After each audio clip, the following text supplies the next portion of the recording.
Hi, and welcome to my channel. My name is Amanda. As you can see from the title, we are going to be looking at some fantasy books. I kind of need people's opinions. I need y'all's opinions on these books. I want to know which ones are okay to leave in my top 24 and which ones I want to remove or I need to move. Also, if you want to vote for me to bump up any of them from where they are, I would like to hear that as well. So, one of the goals I have in 2024 is to read 24 specific fantasy novels.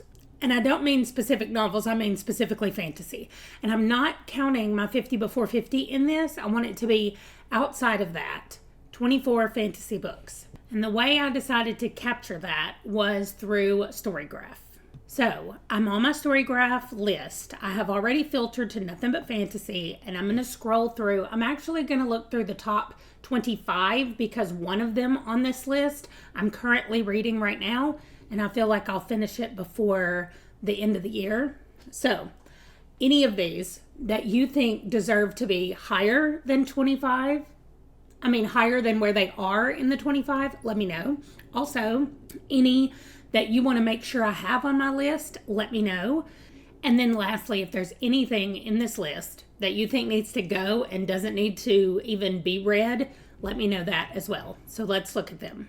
Okay, I'm going to move my face to this side so we can see. I've made it a little bit bigger, so hopefully they're easy to read. So this very first one is listed as horror and fantasy. I'm going to be doing a horror version of this in a couple of days, or actually next week, I think. Anyway, I'm going to be doing a horror version of this same thing coming up soon. So some of these are horror and fantasy, but as long as they have a fantasy element and Storygraph has listed them as fantasy, then that's why they're on this list. First of all, I've never read any books by Tananarive. I'm not sure exactly how you say their name, but I put this on here, clearly a long time ago, and it was first published in 1997, so a brightness long ago. I did read Guy Gavriel Kay. I've read a couple of books by him, I think. This is the one I'm reading right now. Then we have Fable. I'm a little concerned because it's also a romance and a young adult. And Ember in the Ashes. This is the first in a series. As we will notice as we go through here, there are a lot of first in a series, which is totally fine with me. I'm just going to be keeping up with it better in 2024 than I did in the past. The 10,000 Doors of January. I have another Alex E. Harrow here at my house. And so if I like this one, I'll read that one. The Grace of Kings by Ken Liu. Another first in a series. And then we have two ones that I thought, I guess Things in Jars might not be, it doesn't say that it is a horror. It says a fantasy. And then I've got Nosferatu. Anyway, Nosferatu. This one is definitely horror and fantasy. Then we have what I know is fantasy. I thought it was also fantasy romance because I think Jocelyn Drake writes romance, but it's not listed on here as that, so I'm not sure.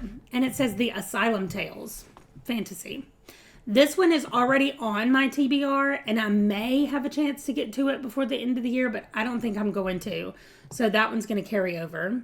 Wings of Ebony, also a new series. Uprooted by Naomi Novik. I heard really good things about this when I've around BookTube, and I never read it. Song of Blood and Stone, Earthsinger Chronicles. That's another series. This one is definitely romance. Vegas Vampires #1, Aaron McCarthy. Upon a Burning Throne, another #1.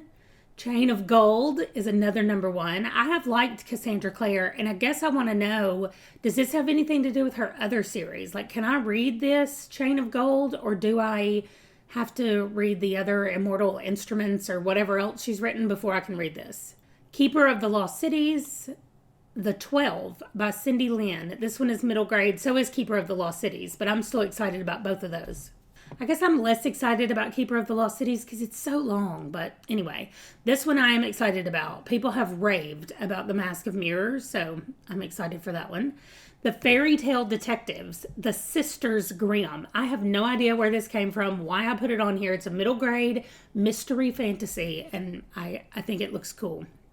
This one is listed as a fantasy sci-fi romance, so I am intrigued by all of that, and I guess that's why I put it on this list. On the Edge of the Dark Sea of Darkness. Wow, that's a lot of dark. Will that count as a double thing for the Buzzwordathon? It's got to have the same word in the title twice, and it says dark twice. Anyway. This one I have no idea about. Oh, it's a middle grade and young adult. I don't know. The Accidental Hero.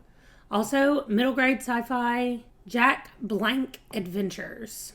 And then finally, this one is number 25 on my list. An Easy Death by Charlene Harris. It's Gunny Rose #1. And I got this recommendation from Leslie at the Nerdy Narrative. If I know where they came from, I put them at the bottom who recommended them. Or I tag who recommended them. So anyway, that is my 25 for fantasy. Let me know, like I said, all the things. Whether I should take them off and not read them at all. Whether I should bump them up the list and read them sooner. Or what other books I should add to my list. And that is going to do it. Thank you so much for joining me. And I will see you in my next video. Thanks for watching. Bye.